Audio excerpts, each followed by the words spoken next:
build momentum for political reform.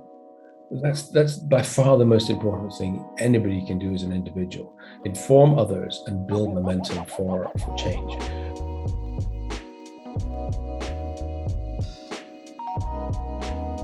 What's up, y'all? My name is Alan Sheriff, aka Alan the Sheriff of all things innovative, and this is the ATS Podcast.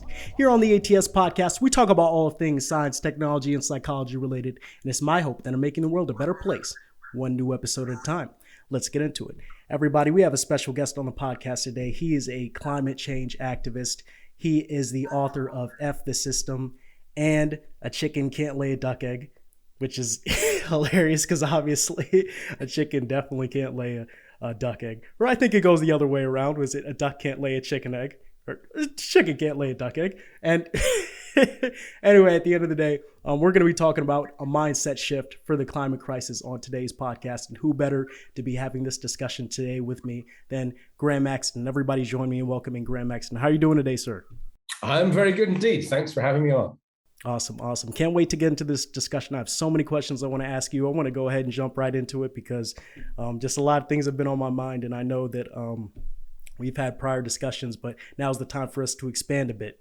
So just right off the bat, I know this podcast episode is going to be, we're going to get an opportunity to talk about a mindset shift for the climate crisis later during this podcast, but I think I want to start off a little bit more with a technology question. I've seen you talk a little bit in your conferences about how we should invest in carbon-sucking technologies, and given that that's now possible in order to help combat the climate crisis. So, in your mind, I'm trying to figure out whether or not we should, how much emphasis we should actually be putting on technology versus the mindset shift at this point. What kind of technologies are you looking at, with regards to carbon-sucking technologies or any other technologies that you've been looking at this point, and how promising do they seem?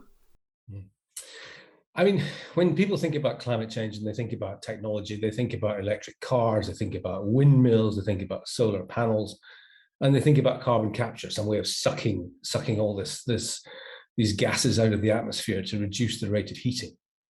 All these technologies have a place, but they're not going to solve the problem.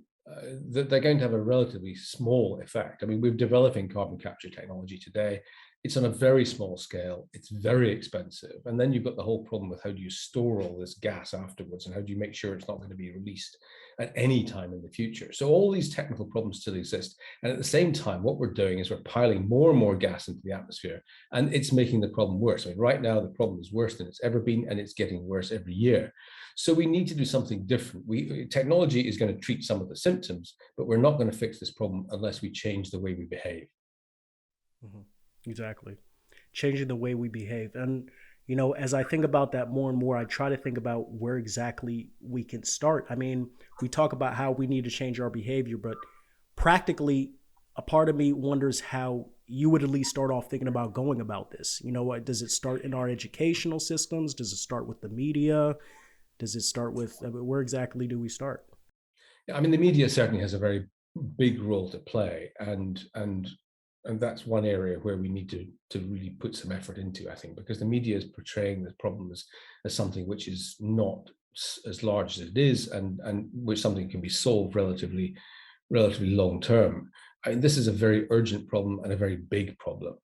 What we've got to do is stop burning fossil energy, and the longer we wait to do that, the more urgent it becomes, and the more radical that change has to be. I mean, it's not a question of changing the education system. We have to waken people up to the fact that we're heating up the planet, we're kicking off a chain reaction, and we've probably got less than 10 years left before the thing gets out of control. So it's a question of motivating people to action and motivating governments to make decisions which reduce the level of emissions. We've got to cut the fossil energy business. We've got to stop deforestation, and we've got to stop using all these nitrates in the soils to grow food. So we've got to make some very big changes. Now, if we start doing that today, we've got maybe 20 years to do it. We can begin to ease ourselves into something different. But the longer we wait, the harder that change is going to be, and the more disruptive it's going to be. Mm-hmm. When I think about motivation, I think a lot about protests. Is that probably the first thing that comes to your mind when it comes to, you know, um, kind of handling the crisis firsthand? I mean, a lot of people would have their opinions. They would probably say, "Oh, protests aren't as effective. We need to really start focusing on, you know, different measures that I know you've been opposed to in the past, such as carbon pricing and other mechanisms." People thinking about working within the system to solve most of these solutions. And I know a lot of people have their own biases or whatever it is, and you know, people just have their own solutions. But at the end of the day, like, you know, when it really comes down to it, how exactly do we, you know, how exactly do we move forward on this? I mean, some people yeah, would just say the protests aren't even effective. So I mean, is that probably the first thing that's running through your mind?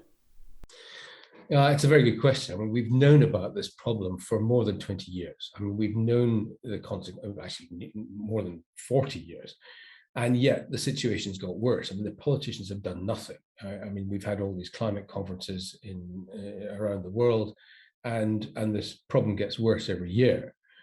And there's a lot of misinformation out there, a lot of misunderstanding, so that people think that technology can solve the problem, or they think that some sort of market-based intervention, you know, there's some profit incentive that's going to solve the problem, or clever finance. I mean, there's lots of ideas being put out there, but actually most of them are a distraction. And so I agree with you when you say that, you know, protests are not having much effect these days. But the only way that I can see left is for people to convince politicians that they have to make some changes and to replace those politicians if they don't. Now, in the US, that seems pretty unlikely right now. But there are other countries, and I think particularly of Europe, of places like Germany and Scandinavia, where people are really aware of this and they are angry about it and they want to see much more radical change. I mean, I think the US will come along, but I don't think it'll lead in this area, unfortunately. Yeah, definitely, definitely. Yeah, just for clarity, I mean, I don't really have a problem with protests. I mean, there have been examples of, you know, successful protests in the past. It's just that some people may feel a bit skeptical about that. They're just like, okay, you know, you can speak out all you want, but at the end of the day, the only real change is going to come with the amount of money you have and stuff like that. And for me, I mean, I kind of look at it as, you know, a mixture. You could implement, you know, all different types of solutions to try and combat this crisis, but I definitely vibe with you when you talk about how we just overall have to change the way we're looking at the issue and change the way we kind of behave every single day in order to help combat this crisis. Um, you know what confuses me from time to time is that sometimes I hear climate scientists talk about how the issue probably isn't as urgent as we think it is, and that we probably shouldn't be waiting.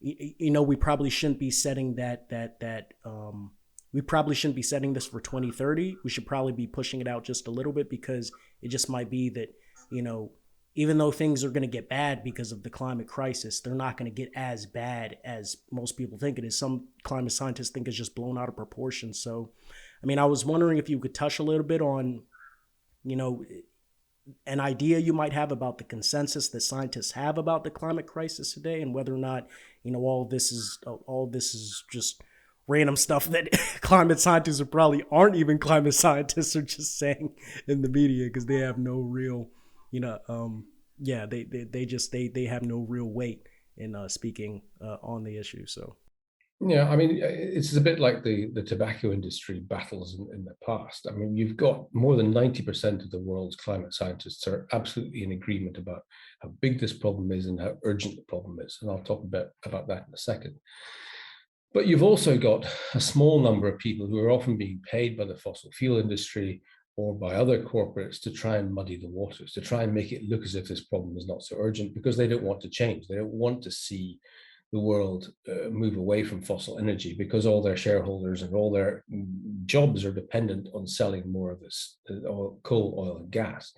So you've got people who are deliberately muddying the waters and creating these seeds of doubt in people's mind about how serious the problem is. But let me just talk a little bit about how big the problem is. I mean, we've got a situation where we've got all this coal, oil, and gas, which has been sitting under the ground for hundreds of thousands of years, in some cases, millions of years. And now we've dug it up and we've burnt it in effectively a few decades, really. I mean, the last 50 years has really been where we've been burning most of it. And so all this gas, which has been trapped in the ground for thousands, hundreds of thousands of years, has been released in a very short time. And the effect is already very clear. I mean, the average temperature of the planet has already gone up more than 1 degree. Now, that doesn't sound very much, but if you think about it like a human body, I mean, a 1 degree rise in temperature is actually classified as a fever. And the temperature is now is higher than it's been for 3 million years. Now, if we carry on, then by the end of this decade, we'll hit 1.5 degrees.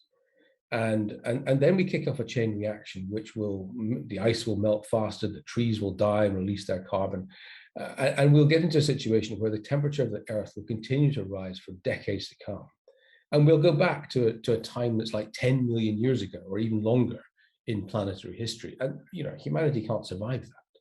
So it's really an enormous question, which is very urgent. And we've done nothing about for 20 years. And so people like me are increasingly upset and desperate about how to get this message over so that we get some action. Exactly. I also think that's another big part of the whole climate crisis issue is that there's certain types of people who don't view it with the necessary amount of what's the word I'm looking for? They don't take it as seriously because when they hear a 1 degree increase or a 1.5 degree increase, they're just like, okay, that doesn't seem so bad, but I mean, realistically, when you take all things into consideration and you hear what these climate scientists have been saying for years, they're like, that's a pretty big increase. And that will result in the lives of, and I guess don't quote me on this here, but I guess I've just been hearing places that, especially in developing countries, once we do experience this 1.5 degree increase, which is what some people are saying, it will result in the loss of millions of lives of people in developed countries. They're the ones who are going to be getting the brunt of the damage for the most part because, they don't have the resources, they don't have the protection, they don't have that infrastructure, that can, protect them from this type of destruction. So that's why this is something that's really important that we jump on. And that's why it's important,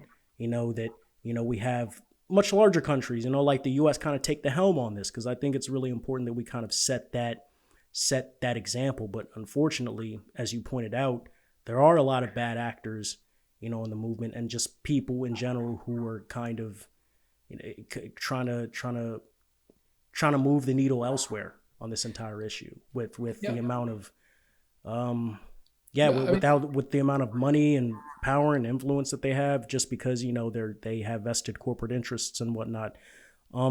It sucks. It's because a lot of people don't understand. I mean, you talk about millions of lives. I mean, you're talking billions of lives. You're talking about. I mean, some forecasts by some climate scientists talk about 90% reduction in human life. And I mean, yes, you're talking about places like Africa, around the equator, where the temperatures are rising fastest and crops are failing and droughts are becoming more serious, and so millions of people are starving. But it's not just in the poor world that this problem is hitting. I mean, if you think about the fires in California and in Colorado recently, huge floods in Germany and Belgium, huge floods in China. I mean, this is affecting very developed parts of the world as well. And if you think a few years ahead, a lot of California is going to become uninhabitable, and parts of Florida will be covered in water within a few decades. And we're looking, just with sea level rises, at the displacement of more than 800 million people in the world by 2050. So this is not something which is going to affect your grandchildren. This is going to affect us, and it's going to affect us increasingly quickly, because what's happening today is much down to gases that were released 10 or 20 years ago. I mean, there's a whole series of problems built into the system already, which we can do nothing about, which is, again, why it's so urgent that we do something now, because what we do today will stop things getting worse in 20 or 30 years. So this is not just a poor world problem. I mean, for the rich world too, there's going to be a huge increase in migration from the global south because people won't have enough to eat. I mean, this is a massive global crisis that we're facing unless we change. Yes, exactly. What do you think about COP26? Like, what are your thoughts on that? Do you think any real progress was made, or do you think it's just more just random banter, just people not really doing anything? I'm with Greta Thunberg on this. I mean, it was all just blah, blah, blah. I mean, what's great is that you've got all these countries coming together and you've got them talking about the issue. But what's not good is that even what's promised, I mean, even if they did what's promised and they haven't shown much sign of doing that, that's not enough. We'll still hit this 2-degree rise in average temperatures within, it'll be effective within a decade. And so we're not doing anything like enough. You know, I sit on one of the advisory boards with the United Nations, and they're also working very hard to try and find solutions to this. And what upsets me about it is the influence of the fossil fuel industry on this, on these committees. I mean, you know, the influence of these industries on decisions which affect billions of people. These companies who have a vested interest in making a profit out of making it worse are around the negotiating table, and that to me seems totally crazy. So the political process has failed. Wow. I mean, just hearing that off the top of my head, that's insane. The fact that they actually have some type of influence or even a seat at these tables. I mean, aren't these people that don't they completely go against? I mean, what could they possibly be offering besides the fact that all they're really there to do is try to prove to people that the issue probably isn't as big as it is? I mean, you know, just the fact that they have those titles, just the fact that they have that background of working with, you know, the fossil fuel industry, or just, you know, having that financial vested interest, like it's just crazy to me. No, like because I mean, if you can just right off the bat, if you're looking at that, you know, with common sense as an individual, you would think they're probably just there to, you know, have some type of influence and to keep the cog rolling. I mean, just to keep the whole, their whole machine from completely breaking down. So it's just, yeah. No, I mean, I fully agree. I mean, it is crazy to have them there. One of the good reasons to have them there, though, is that if we are to really shut this industry down, which is what we need to do, then we need to do it in some sort of orderly way. And so we need their cooperation so that we can close the coal, oil, and gas industry in a way which is minimally disruptive as we transit to something more sustainable. So, but to have them in the negotiations to the way they are today, I mean, what they're doing is muddying the waters. They're sowing seeds of doubt, and of course, they're encouraging us to think that this is not an urgent problem, and that we can find a solution through things like carbon capture, which unfortunately is not the case. Yeah, and I guess that's the reason why I'm just so like, just that's the reason why I'm feeling the type of way I am about this, just having a hard time wrapping my head around the fact that they're at the table. If they're not helping us make any progress, you know, why should they even get a seat there? I mean, all these people are looking at them like, okay, we know exactly why you're here. So it's like, if that's the case, what are you doing here? I mean, obviously it's through your own, you know, obviously it's through your own ability to be able to buy your way, you know, into the room. But like at the same time, you know, if no progress is being made on this issue, and we know that you're a huge proponent of the problem, why are you even there? But I mean, I'm not going to keep on spending too much time on trying to figure that, because at the end of the day, I mean, money rules the world in some regards, right? So, so what kind of so let's talk a little bit more about this mindset shift, though. So what kind of lifestyles do you expect people to lead, you know, with regarding regarding this whole drawback, you know, on our daily activities and our behavior in general? Yeah, I mean, it's a bit like somebody who's been smoking 40 cigarettes a day and got lung cancer. And what we're doing today is trying to find a solution to their cancer without them stopping smoking.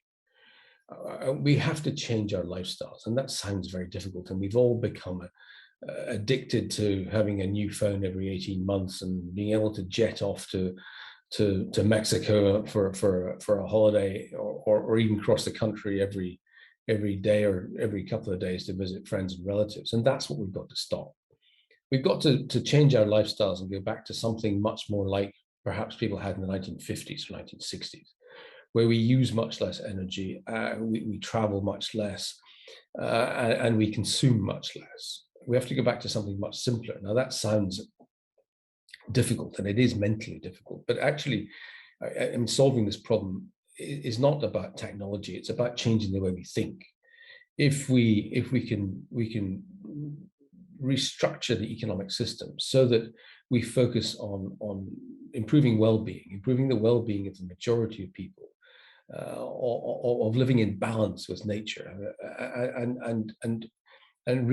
being realistic about the physical barriers that we face on the planet, and respecting the planet, and respecting each other more, we can have a much better standard of living than we do today, rather than this insane ever running for more consumption. We just need to change our values, which sounds very simple in a sentence, but is obviously much more complicated in practice. But we can actually live a much more happier, more fulfilling lives, and live much more sustainably than we do today.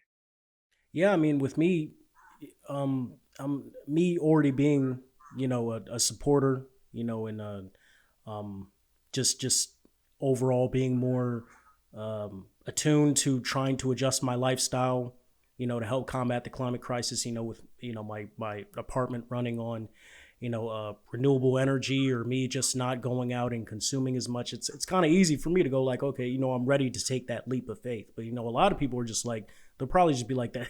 That's wishful thinking.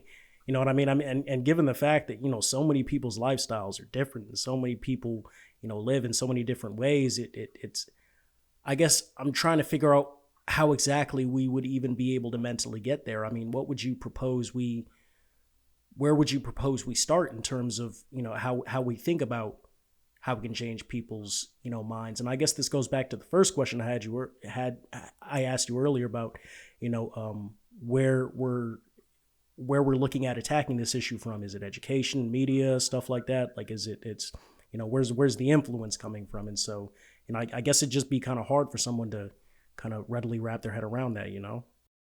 I mean, for us to create change, there needs to be two conditions. First of all, we need to understand, and secondly, we need to care.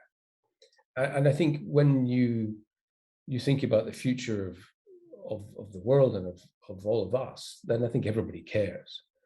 But what we don't have is understanding today. People don't understand the scale of the change that's needed. And so as an individual, I mean, of course, you can do good things, and you can take fewer flights, and you can become vegetarian and recycle all your wine bottles, perhaps. But the thing you can really do as an individual is help tell others. If you can help get this message out, if you can help people understand that we can live better lives, but that we certainly have to change what we're doing today, and build momentum for political reform. That's by far the most important thing anybody can do as an individual. Inform others and build momentum for change. That's the one message I would want to give. Yeah, definitely. I completely agree. I mean, I feel like what I'm already taking away from this discussion between us right off the bat is, education and voting, helping people truly understand what we're going through right now, as what's going on around the globe with regards to, all these issues stemming from climate change, and helping people understand that they have certain actions that they can take in order to help change, the people who are making, these decisions in higher places. And voting is an extremely fundamental part of the process, so definitely. I understand that 100%. Yeah, 100%. Respect that. Yeah, Graeme Maxton, where can some of our viewers find you? Sorry, I missed that last part. Oh, where can some of our viewers find you? Do you have social media? Find me. Okay. Okay. So GraemeMaxton.com. There's also details there about all my books. You can listen to one of my books for free. You can download the English version of another book called Change for free as well. You'll find some videos there, and you'll find some fact sheets which you can download about what's happening around the world and what's happening with climate change and what you can do about it. Awesome. Wonderful. Thanks so much for coming on the podcast today. I greatly appreciate it. Really enjoyed this discussion. Hopefully I can have you back and we continue expanding upon this issue when we get the chance. And I just want to take the time to say that really appreciate having you on. Thank you, Alvin. I appreciate the chance. I appreciate the chance to talk to you very much. This is the most important problem for all of us, and the fact that you're doing everything you can to spread the message to. I want to be part of this discussion. Thank you. Awesome. No problem. Appreciate your efforts as well.